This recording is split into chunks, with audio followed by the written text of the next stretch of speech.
How's the Solihull property market? Dom, it's week 35.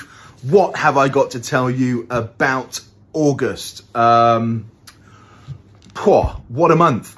Very seasonal this month. It's the first month actually that I've felt that seasonal market return since pre-COVID, pre-pandemic days. Lots of people out on holiday enjoying themselves, and that's great news. Great news for them. So next, I'm going to talk about how this month compared to August of last year. Did we see any differences? Of course we did. New instructions to market are actually up. That probably doesn't come as a surprise to you for those that have followed me throughout the year.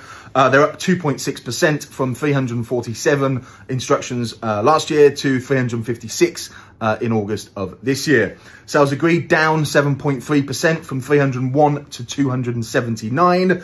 And I can already hear you screaming, price reductions. They are, of course, up. They're up from 137 to 254. I want to talk this week about damage that is caused to the market. And I feel really sorry for buyers and sellers at the moment, simply not knowing which way to turn when it comes to marketing their property or indeed offering on properties that are available. The distortion in prices is frightening. I touched base with a chap this week who'd gone on the market with another agent. I don't have an issue with that, not a problem whatsoever.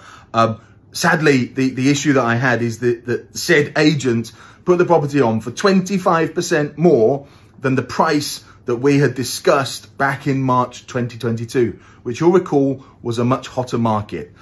Interest rates were far lower. People were pushing themselves. It was just non-comparable to today's market. And really, the reason I've mentioned that is because the damage that does to the local market is absolutely insane. It means you, Mr. and Mrs. Jones, sat at home thinking, wow, that's on the market for X. Maybe ours is worth Y, or if that's worth X, ours should be worth Y. It's just not fair. And it's not fair on you. And I keep banging and beating the drum about it being so important for agents to get prices right, or at least get them close to right. Are we perfect at DM & Co? No, nobody's perfect. Are we sometimes a touch vendor driven?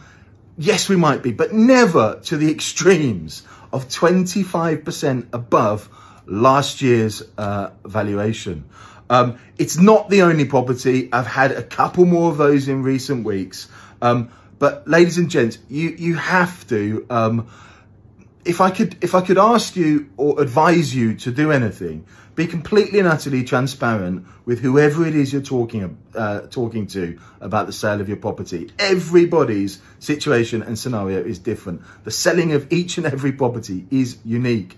And what sometimes I feel people don't appreciate is that when you instruct an agent, you're instructing an agent to become part of your team. You work together as a team to get your property sold. The agent is going to rely upon you keeping your side of the bargain, making sure that the property is presentable at all times, and that availability is given, and not at the drop of a hat, but sensibly.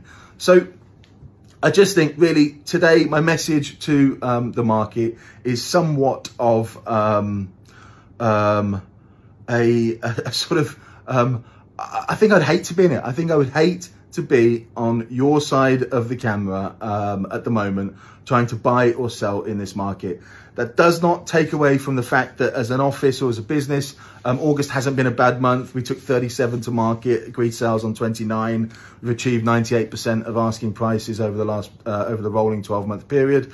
Somebody asked me what the value of the properties is that you sell. Well, this month, we've achieved over £21 million in house sales in terms of values. It's active. If you want to get in touch, please feel free to. You'll know I'm in